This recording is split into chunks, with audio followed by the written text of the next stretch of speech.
Okay gas, आज का topic है money and credit.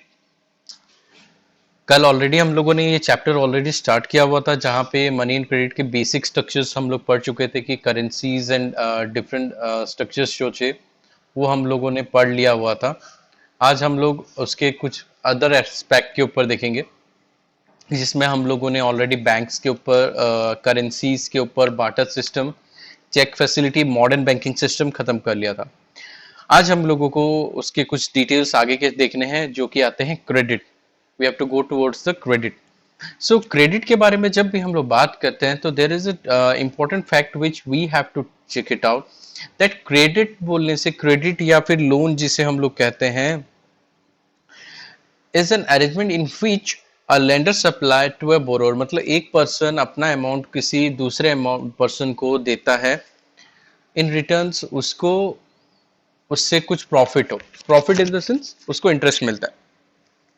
So day to day activities में भी क्रेडिट होता है। अब कुछ जगह में इंटरेस्ट मिलता है, कुछ जगह में इंटरेस्ट नहीं मिलता। तो लार्ज क्वांटिटीज जो होता है day to day, for example आप किसी दुकान में आपकी कॉपी खाता चल रही है, मतलब बोलते हैं ना, राशन लेकर आते हो, हर महीना लेकर आते हो, तो महीने के बीच में जो भी लाते हो एट ए टाइम एक सिंगल टाइम पे करते हो, तो उसको भी हम लोग क्रेडिट कहते हैं। तो when we are talking about the credit are basically divided into two types. एक होता है फॉर्मल सेक्टर ऑफ क्रेडिट, एक होता है, और एक होता है informal sector of credit. Formal sector of credit बोलने से कहाँ पे आप लोग बैंक से या किसी भी जगह से जहाँ से प्रॉपर लीगलाइजेशन, प्रॉपर डॉक्यूमेंटेशन के हिसाब से लेकर आते हैं, उसको फॉर्मल सोर्स ऑफ क्रेडिट बोलते हैं। अगर सोच लो वहीं जगह में इनफॉर्मल सोर्स ऑफ क्रेडिट क्या होता है, आप किसी भी जगह से जहां से आप आधा अधूरा लेकर आते हो, आधा अधूरा लेकर आते हो, उसको इनफॉर्मल सोर्स ऑफ क्रेडिट है। या आधा अधूरा इन द सेंस आप अपने रिलेटिव से, अपने फ्रेंड से, अपने किसी ऐसे बंदे से जहां पे कोई आपको डॉक्यूमेंटेशन देना नहीं पड़ता है, कुछ भी करना नहीं पड़ता है, उसको हम लोग इनफॉर्मल सोर्स ऑफ क्रेडिट कहते हैं। जब भी फॉर्मल सोर्स ऑफ क्रेडिट होता है उसके ऊपर हर चीज का डॉक्यूमेंटेशन होता है। मतलब डॉक्यूमेंटेशन रहेगा, पेपर वर्क्स रहेगा, कब लिए, क्या लिए, कितना लिए, कैसे लिए, सब इंफॉर्मेशन उसमें रहता है। But where we are talking about the informal source of credit, उसमें कोई डॉक्यूमेंटेशन, कोई लीगलाइजेशन नहीं होता है। तो जब हम लोग क्रेडिट के बारे में बात करते हैं तो यहाँ पे आता है टर्म ऑफ क्रेडिट।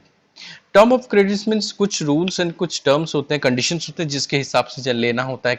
कोई भी क्रेडिट लिया जाता है, लाइक आप जो क्रेडिट ले रहे हो, जो अमाउंट ले रहे हो, उसके ऊपर इंटरेस्ट क्या होगा, कोलेटरल क्या होगा, डॉक्यूमेंटेशन क्या होगा, ये सब कुछ को हम लोग कहते हैं टर्म्स ऑफ क्रेडिट। मतलब टर्म्स ऑफ क्रेडिट बोलने से, आप बैंक में अगर जाते हो लोन लेने के लिए और वहां पे आपको एक डॉक्यूमेंट दिया जाता है जिसमें लिखा हुआ है कि आप जो जो लोन ले रहे हो, तो जो जो क्या क्या डॉक्यूमेंट चाहिए, क्या रेट ऑफ इंटरेस्ट आप दे रहे हो, क्या टाइम तक आप ले रहे हो, कितने टाइम तक ले रहे हो, ये सब कुछ होता है टर्म ऑफ क्रेडिट। मतलब उस लोन्स के सारे डिटेल्स, उस क्रेडिट के सारे डिटेल्स वहां पे मेंशन होता है, उसको हम लोग कहते हैं terms of credit. Terms of credit में एक चीज आता है that is called as collateral. Terms of credit में जैसे बताया कि एक टर्म आता है कोलेटरल। कोलेटरल से क्या होता है, अगर बैंक्स में फॉर्मल में भी लिया जाता है, इनफैक्ट इनफॉर्मल्स में भी लिया जाता है। फॉर्मल इनफॉर्मल में दोनों में कोलेटरल लिया जाता है। कोलेटरल का इन द सेंस ये होता है कि जब भी आप कभी भी कोई क्रेडिट कहीं से लेते हो तो आपको इन रिटर्न वहां पे कुछ ना कुछ, एक क्या बोलते हैं, बंधुआ छोड़ना होता है। मतलब आप उनको कुछ ना कुछ, मतलब गिरवी रख के लेकर आते हो। लाइक आप जब बैंक में लोन लेने आते हो, बोलते हो कि नहीं मुझे प्रॉपर्टी में, मुझे अपना घर बनाना, तो आप क्या करते हो, अपना जमीन गिरवी रख के वहां से लोन लेकर आते हो। आप उस प्रॉपर्टी के ऊपर घर बनाओ, भाड़ा लगाओ, कोई इशू नहीं है। टिल द आप बैंक को पे करते रहोगे तब तक कोई इश्यू नहीं है। जब आप पे नहीं कर सकते, then the government will, sorry, then the organisation और द क्रेडिटर जो होगा वो आपके ऊपर चढ़ाव करेगा। उससे पहले तक वो आपके ऊपर चढ़ाव नहीं करेगा। सो ये क्या होता है, एक सिक्योरिटी होता है। मतलब उसको भरोसा होता है कि मैं जिसको पैसा दे रहा हूँ वो कहीं भागेगा नहीं, या मेरा पैसा कहीं डूबेगा नहीं। तो इसी वजह से उसको हम लोग बोलते हैं कोलेटरियल।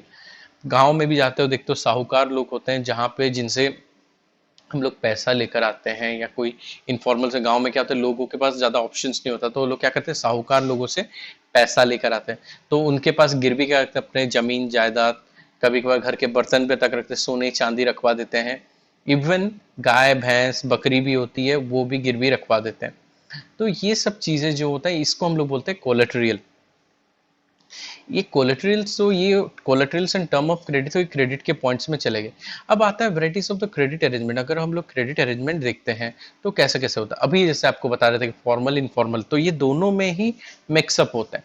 तो पहला होता है loans from the money lender, जैसे अभी बता रहे किसी साहूकार से ले रहे हो, तो ये क्या होता है, जैसे स्मॉल फार्मर, छोटे छोटे फार्मर, मार्जिनल फार्मर होते हैं, उनके पास इतना पेपर वर्क, इतना डॉक्यूमेंट नहीं होता। बैंक के पास जाओगे तो 10 प्रकार के नो आपको पेपर डॉक्यूमेंट सबको देने होते, तभी जाकर आपको लोन मिल सकता है या क्रेडिट मिल सकता है, पैसा मिल सकता है। बट इन द टर्म्स गांव में क्या होता है, उनके पास उतना होता नहीं है, तो वो लोग क्या करते हैं, किसी भी साहूकार के पास पहुंच जाते हैं, उनको बोलते हैं कि हमको इतना रुपया चाहिए, तो उनके साथ मोल भाव करने के बाद वो उनको पे करता है। बट द साहूकार या जो भी होता है उनसे कोलेटरल भी रखता है, as well as they use to take high rate of interest, बहुत ज़्यादा इंटरेस्ट रेट भी लेते हैं। फॉर एग्जाम्पल अगर कोई 10,000 रुपया लेकर आता है तो उसको मिनिमम बोला जाता है कि भाई तुझे हर महीना 10% टू 15% के रूप में आपको इंटरेस्ट पे करना है। इमेजिन कर लो कि बैंक में अगर वही चीज़ वो 10,000 रुपया लेकर आता था, उसको साल भर में 1,000 रुपया देना होता है इंटरेस्ट का। बट यहाँ पे क्या हो रहा है, यहाँ पे उसको बोला जा रहा है कि हर महीना वो इंटरेस्ट के रूप में 1,000 रुपया देगा, मतलब प्रिंसिपल अमाउंट अलग है। इसी वजह से क्या होता है, जो मार्जिनल्स लोग जो मनी लेंडर से पैसे लिए रहते हैं, मैक्सिमम लोग क्या होता है, बहुत लोग इसमें डेप्ट ट्रैप में फंस जाते हैं। डेप्ट ट्रैप क्या होता है, डेप्ट ट्रैप वो सिचुएशन होता है जब कोई पर्सन लोन लेता है बट लोन रिपेमेंट नहीं कर पाता है, उसका इंटरेस्ट के ऊपर इंटरेस्ट बढ़ के बहुत ज्यादा हो गया रहता है, तो वो एक ऐसे प्रॉब्लम में फंस जाता है, उसको बोलते हैं डेप्ट trap. Then loan from the traders. Traders में क्या होता है, जो बिजनेस करते हैं वो लोग क्या करते हैं, अपने ट्रेडर्स, मतलब जो कोई फसल उगाता है, अपना फसल बेच रहा है, तो वो क्या करता है, ट्रेडर से बोलता है कि भाई आप मुझे पैसा दे दो, तो वो ट्रेडर से ही पैसा ले लेता है एज ए एडवांस के टाइप में, एज ए क्रेडिट के टाइप में, और जब उसको प्रॉफिट होता है जो भी होता है वो बेचता है फ्रॉम द फार्मर। और इससे, लेकिन इसमें फार्मर का भी कभी कभार नुकसान होता है मोस्टली, क्यों, क्योंकि जो ट्रेडर होता है वो उनको पैसा तो उनके जरूरत के टाइम में दिया रहता है। तब प्रॉब्लम ये होता है कि जब भी फसल रेडी होता है और वही पर्सन आता है खरीदने के लिए, तो वो उसमें मोल भाव करता है और वो बोलता है कि मुझे सस्ते में चाहिए, और they were force to give them at a low price. उनका जो फसल होता है वो बहुत कम दाम में उनको देना पड़ जाता है, इसका इफेक्ट। तीसरा होता है लोन फ्रॉम द बैंक। जैसे बताया कि बैंक में लोन इंटरेस्ट रेट कम होता है, सब बेनिफिट होता है, लेकिन बैंक का इश्यूज क्या होता है, इतना ज़्यादा पेपर वर्क, इतना ज़्यादा डॉक्यूमेंटेशन होता है कि वो कॉमन पीपल जल्दी से सॉल्व नहीं कर पाता, जिसकी वजह से इसके लिए प्रॉब्लम होता है। अपार्ट फ्रॉम दिस, नेक्स्ट होता है लोन फ्रॉम द एम्प्लॉय। मतलब आप किसी के पास काम कर रहे हो, आप अपने जॉब के एवज में उनसे कुछ इंटरेस्ट रेट में, कुछ एक लो इंटरेस्ट रेट में वहाँ पे क्या मांग सकते हो, लोन मांग सकते हो। फॉर एग्जांपल आप कहीं पे जॉब कर रहे हो ऑलरेडी, आप वहाँ पे 10 से 15 साल जॉब कर चुके हो, आपको बीच में 1,00,000 रुपया चाहिए होगा। इमेजिन कर लो कि आपको 1,00,000 रुपया चाहिए, 1,00,000 रुपया चाहिए, और प्रॉब्लम ये होता है कि 1,00,000 रुपया आपको मार्केट से कहीं पे भी नहीं मिल पा रहा है, तो आप अपने एम्प्लॉयर को बोलते हो कि सर आप मुझे दे दिए रहो, एंड हर महीना मेरे सैलरी से कुछ कुछ अमाउंट काटते रहो। तो वो क्या करेगा, वो अगर एग्री कर जाता है तो दे देगा, लेकिन साथ ही साथ वो उसके ऊपर क्या लेगा, एक शॉर्ट रेट ऑफ इंटरेस्ट भी लेगा, एक छोटा सा इंटरेस्ट रेट में स्मॉल इंटरेस्ट रेट भी लेगा उसके ऊपर। क्योंकि वो क्यों लेगा चाहेगा, क्योंकि वो देखेगा कि भाई जो पैसा मैं दे रहा हूँ, जो पैसा मैं अभी उसको दे रहा हूँ, वो तो मेरा उसके ऊपर ब्लॉक हो जा रहा है ना, तो वहां से वो चाहेगा कि उसको कुछ ना कुछ इंटरेस्ट। तो जैसे अपने एम्प्लॉयर से लेकर आते हैं तो बहुत कम लो रेट ऑफ इंटरेस्ट होता है, तो इजीली हो जाता है। बैंक ये क्या होता है, ये मोस्टली फॉर्मल सेक्टर्स में होता है, जो बैंक्स में होते हैं, कंपनीज में होते हैं, वहां से मिल जाता है, और ये बेनिफिट्स भी होता है। नेक्स्ट होता है loan from the cooperatives. Cooperatives member जो होते हैं, जो देखना एसएचजी टाइप के भी होते हैं, जो फार्मर्स ग्रुप्स बनाए रहते हैं, लेडीज लोग अपना ग्रुप बनाए रहते हैं, वो वहाँ पे लोन, मतलब वो लोग क्या करते हैं, कुछ कुछ पैसा एक साथ जमा करके रखते रहते हैं बैंक से, और जरूरत पड़ने से वो लोग वहाँ से लोन उठाते हैं, तो उनको बहुत लो रेट ऑफ इंटरेस्ट मिलता है, और उनको बेनिफिट भी होता है। तो अलग अलग जगह में अलग अलग है। तो इसी में एक चीज आता है आपका सेल्फ हेल्प ग्रुप। आजकल गवर्नमेंट इसको बहुत ज़्यादा प्रोमोट कर रहा है। पहले टाइम में देखो, जहाँ पे एक फैमिली को सस्टेन करने के लिए गवर्नमेंट ने सेल्फ हेल्प ग्रुप को बहुत ज़्यादा मतलब क्या बोलते हैं, कारगर बोला हुआ है। कारगर में क्या होता है कि गवर्नमेंट यहाँ पे एक ग्रुप होते हैं जहाँ पे मिनिमम 15 से 20 औरतें ग्रुप बनाती हैं, जो ट्रेडिशनली कुछ काम कर रही हैं, कुछ भी हो, हर महीना वो कुछ कुछ अमाउंट क्या करती हैं, बैंक में डिपॉजिट करती हैं।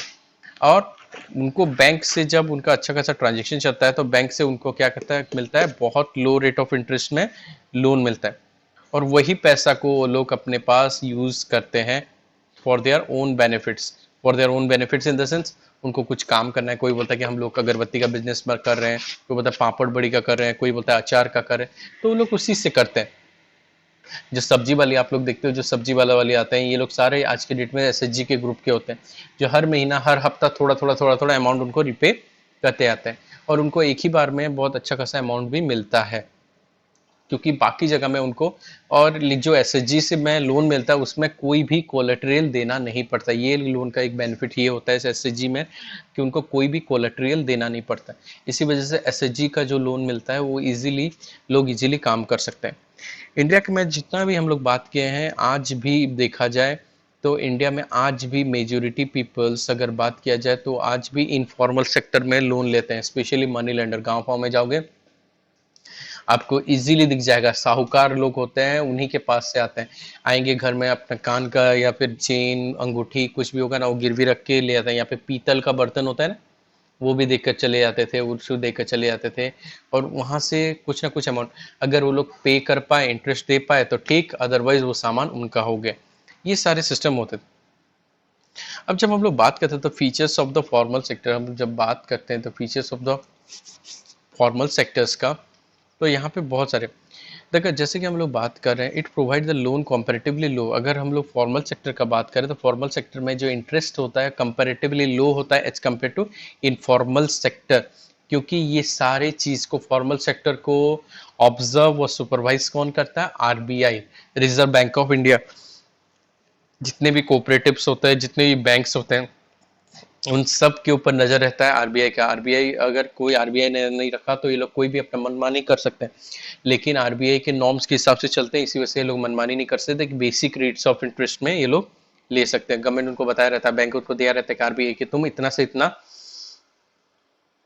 रेट ऑफ इंटरेस्ट ले सकते हो, उससे ऊपर नहीं ले सकते, कि उनसे कम मतलब ले नहीं सकते। तो ये सारा चीज होता है। अगर जब हम लोग बोलते हैं कि फॉर्मल सेक्टर में तो आरबीआई का क्या मेन रोल है, what is the main role of the RBI, अगर हम लोग बात करते हैं तो आरबीआई का कुछ तो मेन रोल्स होगा। तो आरबीआई का मेन रोल अगर देखें तो RBI ensure that the bank give loan not just to profit making business but also to develop the small cultivator businessman. RBI ये फोकस करता है कि ये जो लोन दिया जा रहा है खाली बैंक अपना प्रॉफिट के लिए ना देखे, साथ ही साथ उनके ग्रोथ के लिए देखे, जो वो लोन ले रहे हैं, जो छोटे छोटे बिजनेसमैन है, ट्रेडर्स हैं, उन लोग अच्छे से ग्रोथ कर पाए। Periodically bank has to submit the information to the RBI of the lending information, मतलब जो लोन्स लिए हुए जो लैंडिंग इंफॉर्मेशन है उसको आरबीआई को, बैंक को सबमिट करना होता है। बैंक वाले क्या करते हैं, वो सारा डिटेल्स आरबीआई को देते हैं। The bank maintain the minimum cash balance out of the deposit they receive, जितना पैसा आता है उसका रिसीव का, उसका बैंक्स को कैश बैलेंस देना होता है। The RBI monitor the bank actual maintaining the cash balance maintain कर रहा है कि नहीं कर रहा है, वो भी आरबीआई देखता है। आपको मैंने बताया था कि आरबीआई क्या करता है, एक चीज बताया था कि हर बैंक क्या करता है, अपने पास जितना भी हर दिन का डिपॉजिट होता है उसका 40% अपने पास रखता है, नेक्स्ट 60% वो तुरंत भेज देता है आरबीआई की तरफ के।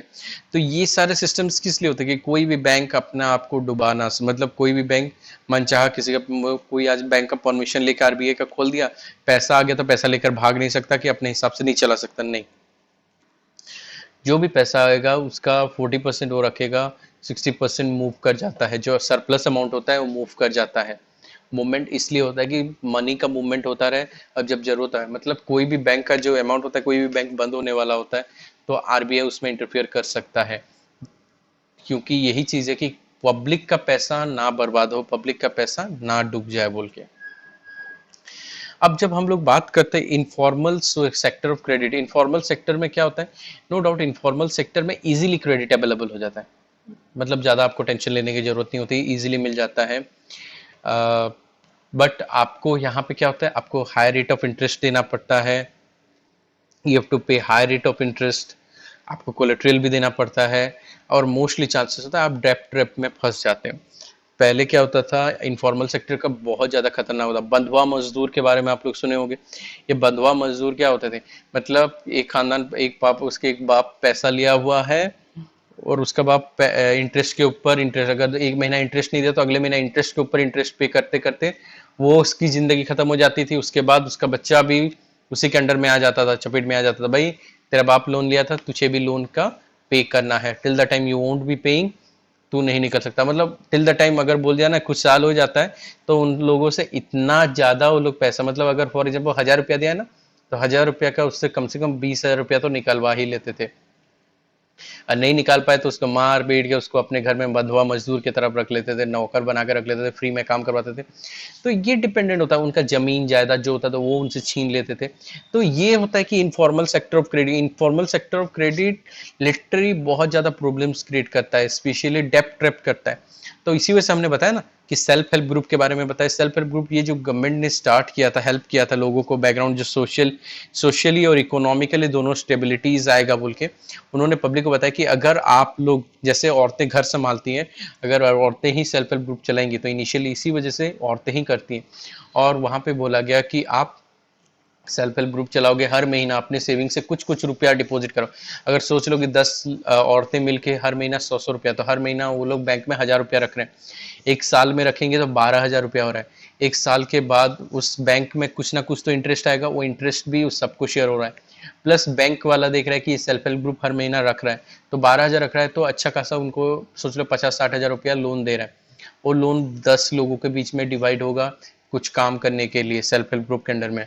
और वहां पे जो भी काम होगा वो उस सारा पेमेंट भी बैंक को वो सेल्फ हेल्प ग्रुप देगा। अगर सोच लो उनमें से अगर कोई एक भाग जाता है, फॉर एग्जाम्पल अगर उनमें से कोई एक भी भाग भी जाता है, तब भी बैंक को डरने की जरूरत नहीं होती। बैंक करता है कि बैंक बोलता है कि भाई तुम ग्रुप हो, तुम ही संभालोगे। तो इसी वजह से क्या होता है, वो मेंबर्स इतने ज्यादा, वो लोग ट्रस्टेड होते हैं, जो ट्रस्टेड पर्सन होते हैं ना, वो अपना ग्रुप बनाता है कि जानते हैं कि ये औरतें ट्रस्टेबल है। आप ग्रुप बना रहे हो ना, तो आप भरोसा के रहोगे कि ये लोग मुझे धोखा नहीं देंगे, कि कभी हमसे अलग नहीं होंगे।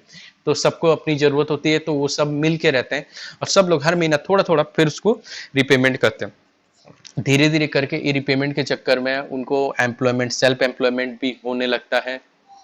साथ ही साथ उनको जो पैसे की जरूरत होती है वो भी फुलफिलमेंट होती है, नया नया काम कर पाते हैं। उनको पैसे जरूरत होती है कुछ नया काम, कोई सब्जी वाले होता है, कोई छोटा सा स्टॉल खोल के बैठा रहता है, कोई टिफिन शॉप खोला, तो चलाने के लिए उनको पैसा चाहिए होता है। पैसा कहाँ से लेकर आए, तो ये सेल्फ हेल्प ग्रुप से जो पैसा ये लोग उठाते हैं, तो ये उनको बेनिफिट्स दे देता है। कैसे बेनिफिट्स देता है, ये बेनिफिट इस तरह देता है कि सॉल्यूशन इनके लिए बना देता है कि ये लोग जो ले रहे हैं उनको लो रेट ऑफ इंटरेस्ट देना होता है। हर हफ्ता का कुछ ना कुछ जो भी कमाते थे वो यूजुअली वहां पे रिपेमेंट करते थे, तो इसी से उनका इजीली हेल्प होता है। सेल्फ हेल्प ग्रुप में मोस्टली क्या पूरा वुमेन्स को ही फोकस किया गया, क्योंकि औरतें जिस तरह से घर चलाती हैं उसी तरह ये सब चीज को बहुत अच्छे से संभाल सकती हैं। बिकॉज सोशल वैरायटीज को मेंटेन करना, घर में सबको न्यूट्रिएंट्स सब कुछ इक्वली मिले, सबको संभाल के, मतलब अगर आपके घर में आपकी मम्मी के पास, अगर वो घर चलाती है, उनके पास पैसा होता है, फॉर एग्जांपल उनको 5,000 रुपीज दिया गया घर चलाने के लिए एक महीना, तो वो क्या करेंगे, अगर उनको 5,000 रुपया मिला तो वो 5,000 रुपया पूरा खर्च नहीं करती।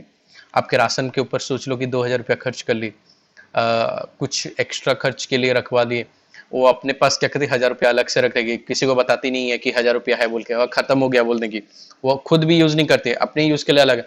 तो वो सारा रख के 1,000 रुपया रहेगा, वो 1,000 क्या होगा, सेव हो क्या करेगी, जब बोलते ना एक अब ऐसा सिचुएशन पड़ गया कि जब नहीं जरूरत होता है, जब नहीं मतलब नहीं जरूरत होता है, या फिर बहुत ज्यादा एक्सट्रीमली जरूरत होता है, एक्सट्रीमली जरूरत होता है, पैसा नहीं होता, तभी वो पैसा निकाल के वो फैमिली में स्टेबिलिटी आती है। अगले महीना सोच लो मेहमान आ गए, 5,000 में नहीं हो रहा है, तो वो उसी पैसा से निकाल के मैनेज कर लेती है, कि घर में किसी और को वहां पे प्रेशराइज नहीं करती, जब देखती है कि सामने वाला नहीं होता। तो सेम चीज ये इफेक्ट हमको देखने को मिलता है। तो इसी वजह से ये सेल्फ हेल्प ग्रुप में वुमेन्स को बोला गया कि वो लोग इस चीज को अच्छे से बैलेंस करते हैं। जो अपने घर को अच्छे से बैलेंस करता है, तो ऑब्वियसली बात है अपने सोसाइटी को भी अच्छे से बैलेंस कर पाएंगे। दैट्स अ रीजन कि सेल्फ हेल्प ग्रुप वुमेन्स के अंडर में बहुत ज्यादा डेवलप कर रहा है। होपफुली सबको समझ में आ गया होगा।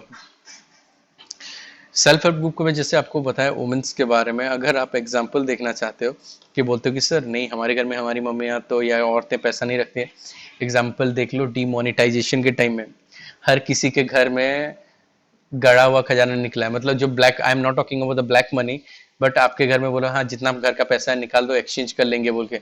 तो वहां पे ये बात हुआ था कि जहाँ पे वुमेन्स का बात देखा जाए तो वुमेन्स के पास भी वो लोग संभाल के भी, उनके पास अलग से पैसा होता था। वो लोग बोलते पैसा नहीं है हमारे पास, खत्म हो गया, मेरे पास उतना पैसा नहीं है, कुछ ही नहीं है बोलते थे। होगा 500 1000 रुपये। लेकिन जब वो डिमोनिटाइजेशन, ये नोट नहीं चलेगा, सारा पुराना नोट्स निकला। और बहुत सारे फैमिलीज में यही खबर न्यूज में आता है कि अब वही इनके पास तो पैसा नहीं था बोले हो, लेकिन बहुत सारा पैसा ये लोग छुपा के रखे थे, निकल के आया।